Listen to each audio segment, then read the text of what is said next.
I have the distinct pleasure and the great honor of talking with Ms. Dianna Anderson today for our topic of discussion today, which is leadership in a pinch.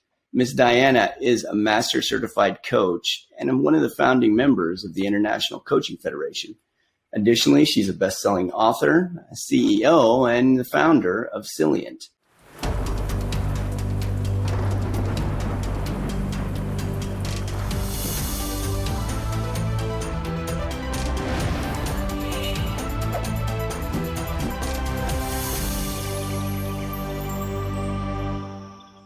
Ms. Dianna, welcome to today's conversation.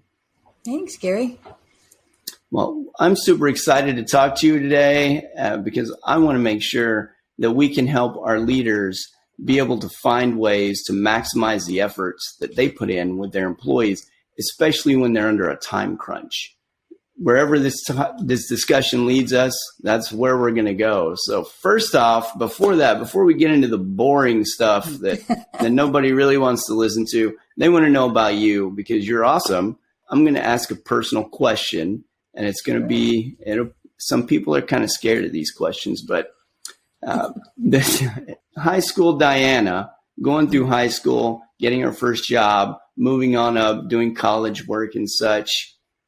None of the jobs that come up in high school job fairs or anything like that talk about coaching. So what drove Miss Dianna to become Master Certified Coach Dianna?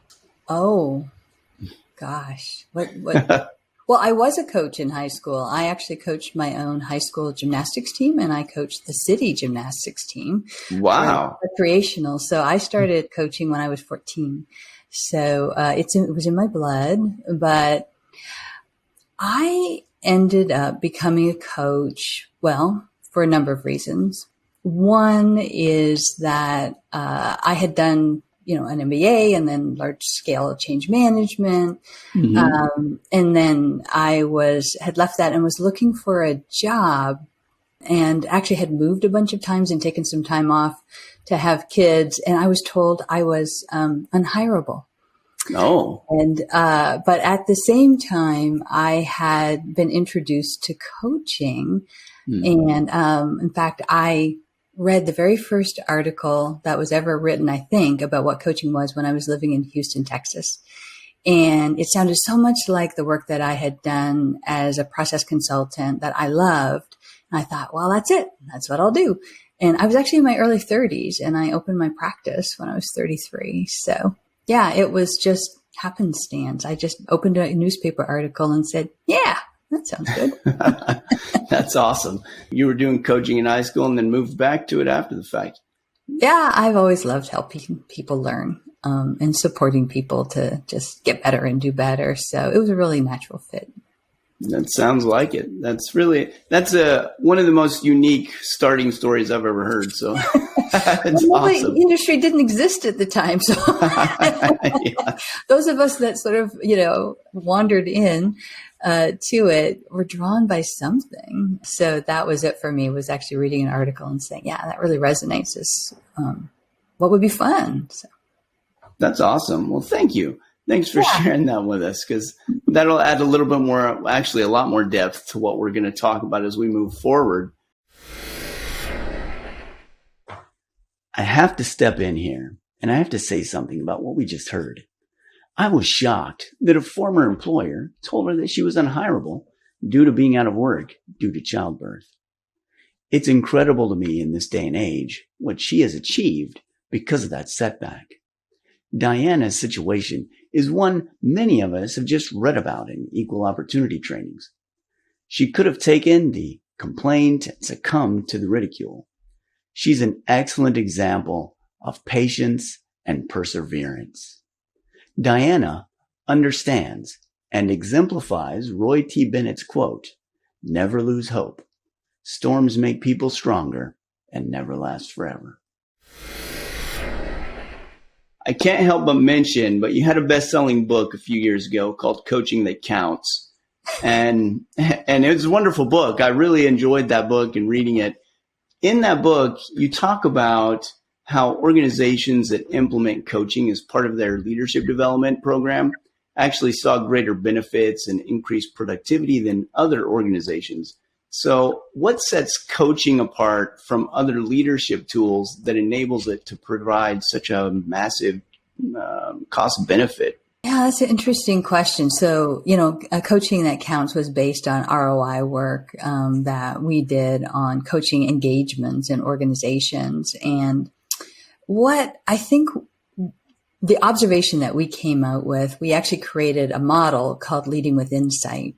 Mm-hmm. And what it showed was that when coaching went through a certain process, so not all coaching is, of course, the same, but what we saw was that if it went through 3 phases, that it created lasting behavior change. So it had to start initially with setting a really clear intention, that sort of was a stretch goal.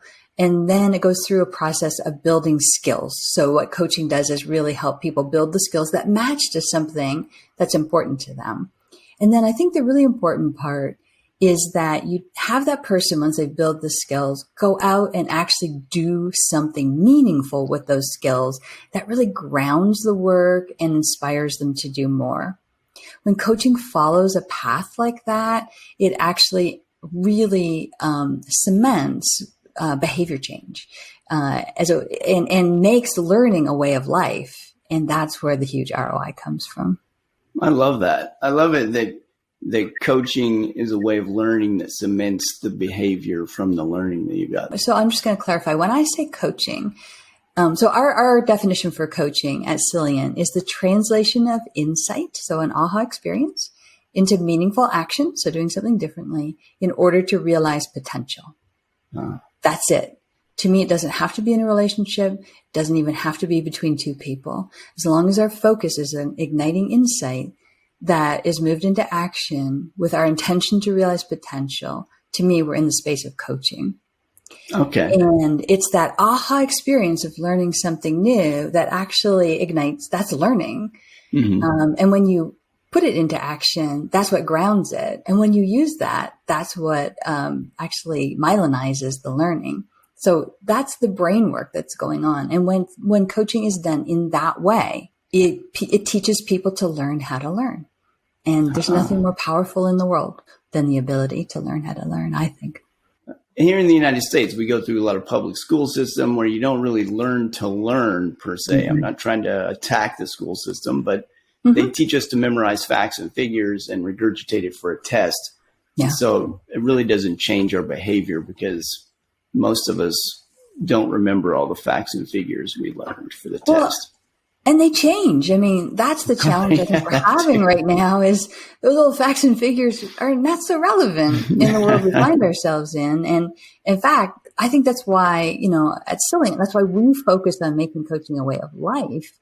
Because in a world that is constantly changing, you've got to have people that can learn how to learn, right?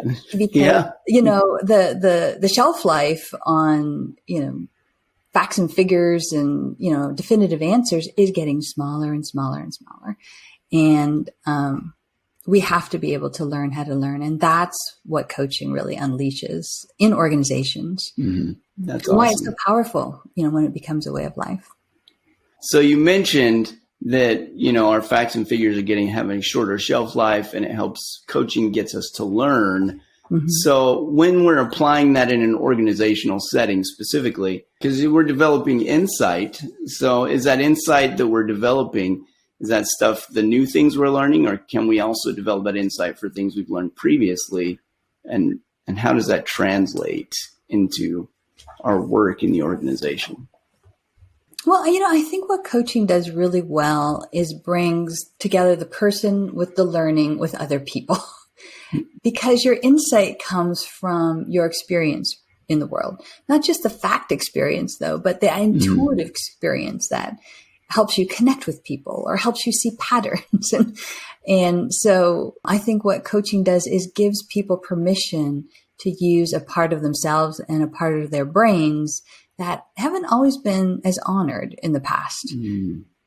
In the past, so much was about experts and, people that had all the right answers. And, again, in a world that's changing, there are fewer and fewer right answers. And much more need to be able to read patterns, to connect with people, to bring who you are into the conversation, because coaching only works if it's done with a lot of trust and authenticity. So you can't just kind of come out of your head and say things. You've got to be, the presence that you hold in the moment will make a huge difference as to whether people will trust you and open, to learning with and from you and take the risk to try something new, or whether they're going to be very protected and protective of themselves. So how you show up in the conversation, your intuition to be able to read the room and what's going on, and your ability to put it together in a meaningful way are all elements of coaching, and all super important in our world right now. That is so relevant, especially that human connection part of it that you were talking about. We're just in a world of trust. And right now, because we don't have because everything is changing so quickly, because so many of the patterns that we've counted on are really breaking up or changing, we're, kind of in a trust fall with each other. Like, we just got to keep moving forward, and we've got to do it together. And the more we trust each other, the more risks we can take together. And I think when coaching is really, used as a leadership style and a way of life, it creates a space where there's a much higher level of trust, and that makes any kind of change happen much more quickly and effectively. At this point in our conversation, it really sounded like to me that the leading in a pinch required some build-up time. The leader needed to spend a lot of time before the emergency, building the relationship and earning trust to maximize coaching's benefits during a crisis. I really wanted to know if I was hearing this correctly, so I asked a question that genuinely fell flat. I got so excited to ask the question that it came out all jumbled up. Thankfully, Dianna is an expert interpreter, and she compared leadership and coaching to putting money into savings. If you've been coaching someone, you've kind of put money in the bank in terms of having a relationship and building trust, and you can cash that in, yes. In an emergency. But if you never deposited anything into the bank in terms of building trust with people or having them feel safe with you, then in that moment of emergency, probably what most people will do if they don't feel safe is they'll shut down. In fact, I think one of the reasons we're having so much challenge, in some cases keeping people, in other cases, just sort of being able to address emergencies in the moment, is our old leadership styles are really built on fear-based approches. If you think about amen it. to that. No, they do. So I call it the Darth Vader and Jesus style. That's what I call it, Darth Vader and Jesus. So I'm with you on that. Right. Well, but the only reason people were with Darth Vader was, because they were going to lose their head if they weren't. True story.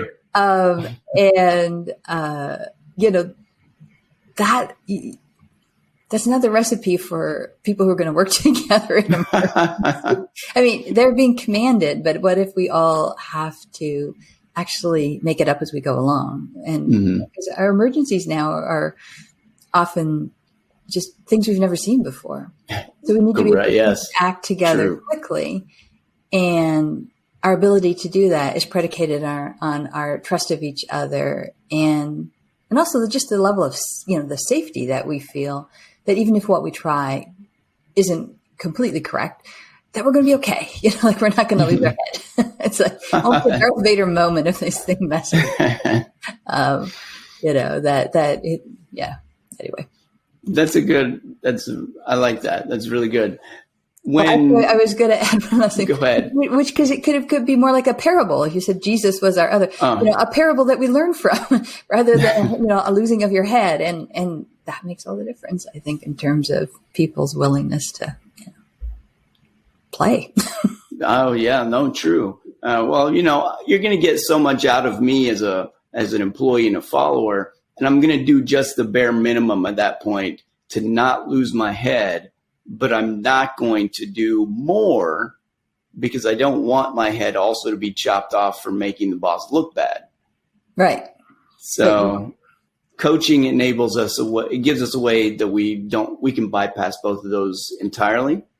Well, if a leader is using a coaching-based approach to leadership, it means that they're not going to threaten the person. They're going to say, like when an emergency comes, we're going to come together. In my language, so our language at Cylient is called untying the knot. That's our approach to coaching. And so if someone was using that, they would say, okay, well, what's not happening here? Like we would use that approach as a way of analyzing what our problem was. And then we could use coaching approaches such as curiosity and just asking questions or sharing stories or observations to try to discern the pattern of what's causing our problem and where are these leverage points where we could make a change to it. I think there's a lot of things that not only coaching itself, but a coaching mindset teaches us. So, our Darth Vader mindset, to go with that, is it's like all or nothing, right? We're right or we're wrong. It's, it's like very clear cut. But in coaching, it's like we'll learn as we go along. We'll try something. We'll see what happens. We'll learn again. So it's iterative learning, very, very different worldviews. And so a coaching-based worldview of leadership actually creates a lot more space to learn and move. I mean, that's really awesome because the leadership school I was raised in was the Darth Vader school. And then, I had a boss once that didn't do that. And I was totally amazed. And I love that guy forever because of it. Mm-hmm. He's the one person that stands out indefinitely. And now looking back and listening to some of the things you talked about, he was doing the untying the knot a lot by asking questions. Yes. So what are some specific things that a leader can do when they're in that situation, in that moment? They've taken that time and built up that cash reserve, if you will, of that trust. And now they're in the moment. There's multiple things flying at them and there's all these problems going on. They have to be a firefighter. What are some things they can do in that moment to try to work through that? Well, I think the most important thing is to get really centered and just really, kind of pull their energy in, so that they become like an island of calm that people can, almost use to connect with, because your energy, is somewhat contagious. So if they're freaking out and, really, just spreading a lot of anger or frustration around, the fear will actually cause everyone to shut down. So the first thing is to get quiet, to get focused, to be reassuring, just use a tone that people feel comfortable with and bring people together to talk about what's going on and then start gathering your information. It's creating a really open space where, the things that people might not want to say, they feel free that they can say. The more information you have, the better. The thing about the Darth Vader approach is nobody wants to say anything that could make the situation worse. But if the situation is calm and we're open to hearing, then people are more likely to give you the kind of subtle or maybe uncomfortable information that helps you make better choices about how to deal with what's going on. I would, just start asking questions and seeking other people's ideas and creating an environment where we're not beating each other up, but we're like listening and thinking about what might be a good approach. And then always taking an iterative approach to it. Let's try this and see what happens. How big a bet can we place right now? And then let's learn from it, and not thinking that we have to have the answer. We just, in coaching, we say that the outcome of a good coaching conversation is meaningful action, which may not be the answer. It's just learning. So it's like, what's the first thing that we can crack here? What's the first knot we can untie? And what will we learn from it? And then let's do it again. And that kind of approach helps us sort of narrow down the challenge, feel confident that we can learn as we go, build trust in each other that we can, tackle whatever this thing is. I've studied coaching a little bit. I'm an ACC. So you're an ACC. I'm a baby coach. Bit. I just got in there, so that's. Well, congratulations! Yeah. Thanks. The methodology from ICF. like the PCC requirements and all that stuff, they're very lengthy. There's a lot of them that are in there to be built in. But what you're explaining doesn't really sound like, it sounds like those have been condensed, not necessarily gone away, just condensed. Am I reading that right? The International Coach Federation, as I know it, and focuses more on coaching engagements and longer coaching conversations and coaching. Okay. So those are different. Mm-hmm. Like coaching, I'm talking about coaching as a leadership style and a way of life. Just as background, maybe I can just share with you why I did that. That'd be awesome. Yeah. So, my background was in large scale change. So I came out of an MBA program, got hired into an international group that does large scale change management. Actually, it was really process engineering back in the early 90s. And I happened to get on like the largest change management project the world had seen at that point. It was huge. Oh, wow. And I got to sit at the top of it, and I was overseeing like the people part of it. So I'm watching watching change as a system, watching how it happens, and also watching where it gets stuck, which is like when people got scared, everything would just like halt, and Mm-hmm. it would be hard to make things happen. So fast forward, after I left that job and was told I was unhireable, as I said, and had found coaching, and started my own coaching practice. As soon as I was coaching people, I found I was just constantly coaching them to take a coaching approach to their day-to-day challenges. I'm like, well, why don't you ask a question? Why don't you get a little curious about how the other person's thinking about this? And I was just like one at a time was just training everyone to adopt a coaching-based approach to thinking about leadership and life. What happened was I watched them. And as people, took this approach to their day-to-day interactions, change started to happen. Wow. They started to be able to talk about the things that really mattered, things they couldn't do before they could do together. And I'm like, this is what makes change work, is our ability to actually like get curious about things and have conversation with each other. So that was what inspired me to figure out how to take the essence of what makes coaching really work and turn it into a process. Actually, the challenge I put myself to was, could I turn the essence of what made coaching work into an approach that could be used by anybody, anywhere in the world, in any conversation at any time to resolve anything? And it took me 5+ years to do, but that's what untying the knot is. And it's been used around the world. It's been used by thousands of people globally. And what makes it work is that it's just in the moment. It's a way of thinking like a coach in the moment and using the tools that coaches use to ignite insights in coaching engagements, but to use them in day-to-day settings with anybody, anywhere. So I have a really different point of view on, and that's not to, how would I say this? One of the ways I express it is like, I can give people a toolkit that can help them take care of most of their day-to-day challenges. Like by the time leaders have gone through our coaching in the moment and feedback in the moment process, they have a really solid like toolkit that can help them to address most challenges they'll meet in the flow of work.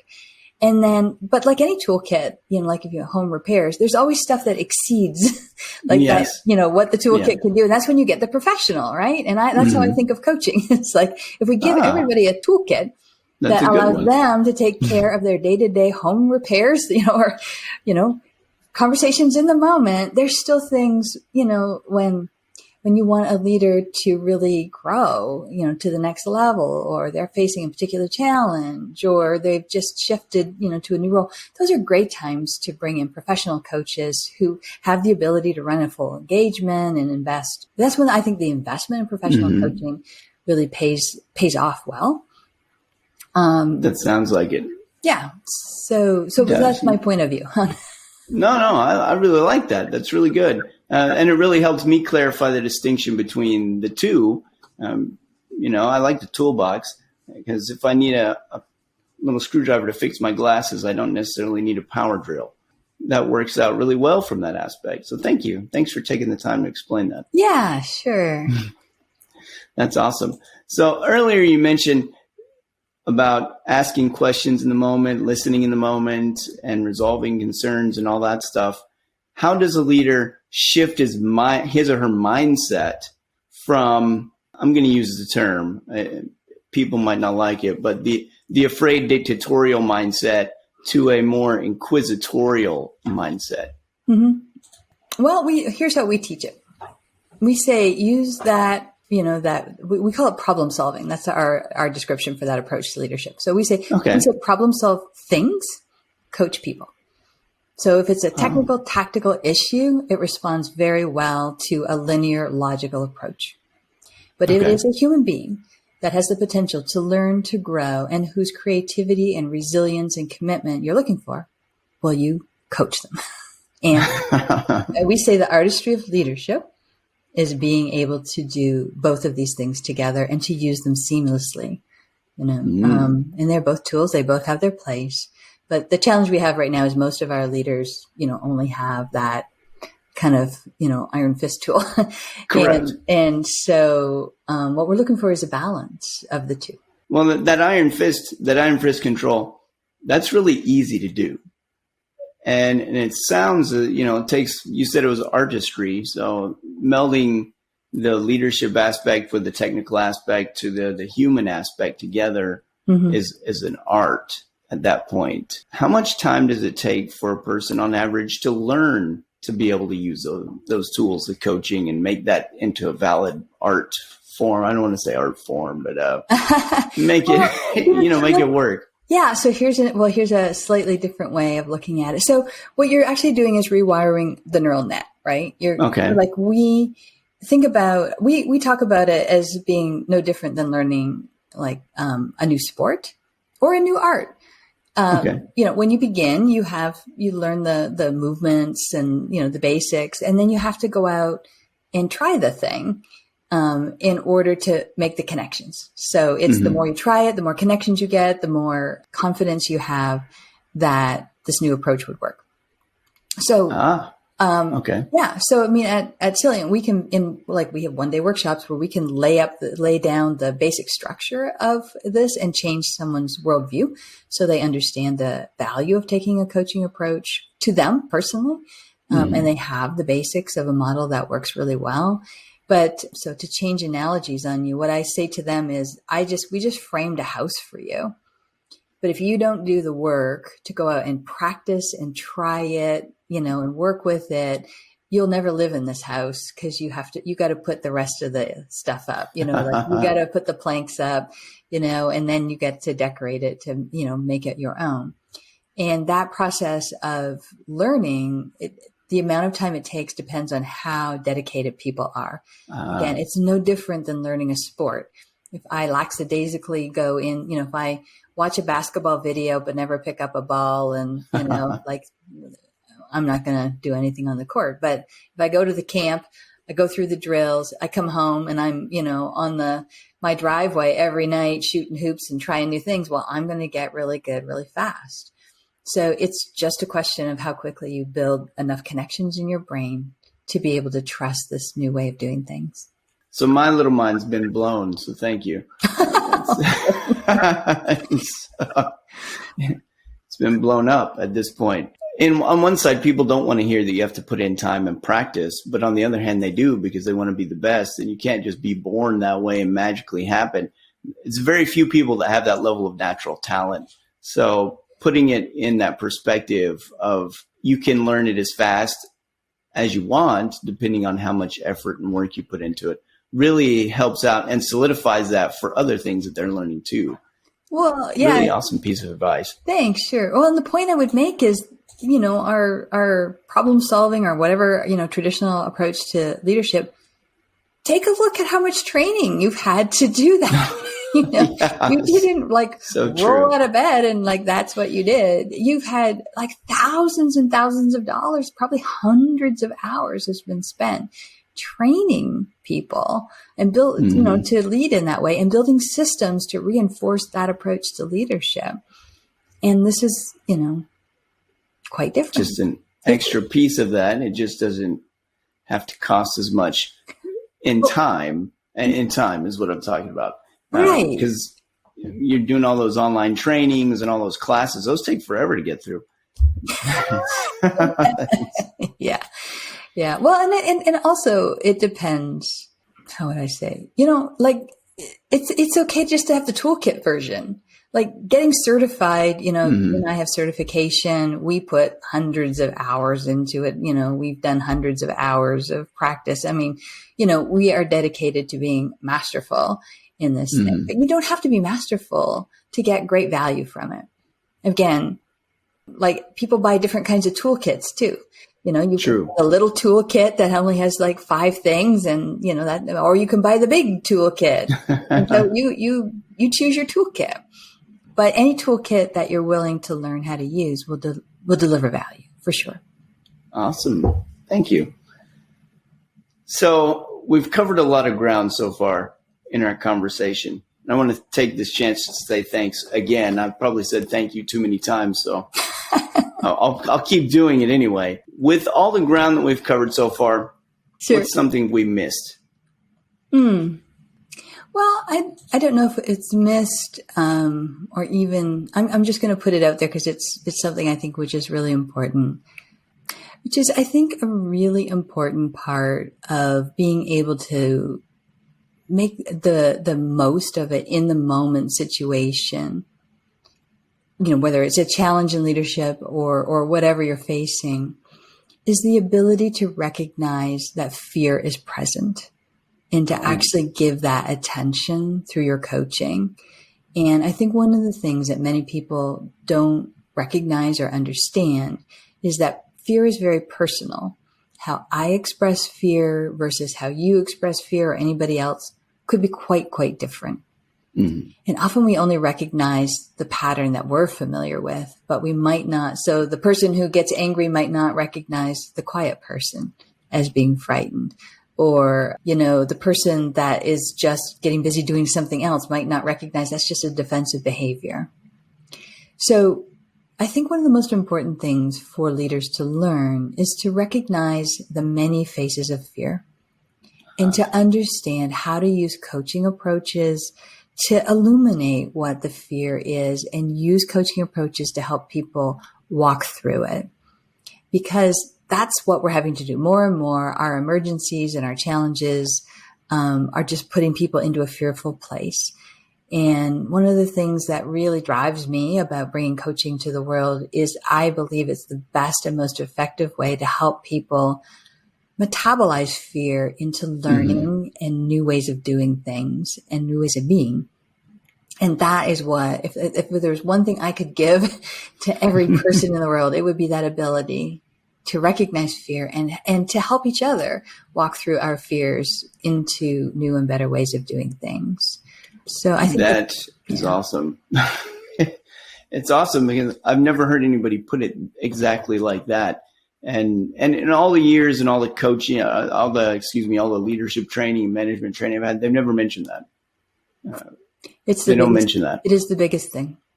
And it's becoming so obvious right now. In fact, I would say we peel back so many of the things that we're talking about, whether it's quiet quitting, not being able to hire people, not being able to adjust our, supply chains when things happen. If you look underneath what's causing so much of these disconnects, it's actually either fear, or fearful leadership approaches have been used that have caused people to feel disengaged or disenfranchised, or not supported, or they're not contributing the best they have to offer to resolve things because they feel fearful about what might happen. I mean, this is the challenge that we all face, and it is our shared best interest to learn how to help each other to move through fear. That seems that to me, if you're in that moment as a leader, as a friend, as a family member, whatsoever, coworker, and you get on that level where you can help them identify and find ways to overcome and work through their fear, that relationship gets cemented to a level that when those instances come, the emergency moments come, they're willing to, I was in the military, so go on the front lines with you at that point. Sure. To use a military term, they would do that. Yes. That's what I'm understanding. Am I on the right track? Yes. Yeah, exactly. Exactly. And the more we help people move through their fear, the more confidence they gain, the more trust they have with the people who help them. And that is how we collectively realize our shared potential. If there was ever a moment in time when we need to realize our collective shared potential, it would be here now with everything that is happening in the world. I think that's the gift that coaching gives. Because here's the thing, I can't walk myself. Each of us has our fears, and each of us has our blind spots. And when we all have coaching capabilities, we help each other. Like I can help people walk through theirs, but then people come back and help me walk through mine, because if we knew what to do, we would have done it already. Yeah. I think coaching is the way we operationalize that day to day. Well, thank you. Thank you so much for sharing that with us, especially when we get into that talk of fear, because that's pretty rampant right now. It's our challenge and our opportunity, as we say in coaching. So. Yeah, that's a good opportunity. Yeah. Okay, so thank you so much for talking with us. Before we go, we have I have a couple last questions for you. Okay. The next question, and probably one of the most important questions to me, may not be to anybody else, but to me, what is the legacy that you want to leave behind? Oh, I want to make coaching a way of life for the world. I am very dedicated to bringing coaching to the world as a shared language that will help us to have the conversations we need to have to take advantage of this moment, which I personally think we are in a unique moment when the past is not a possibility. We can only move forward.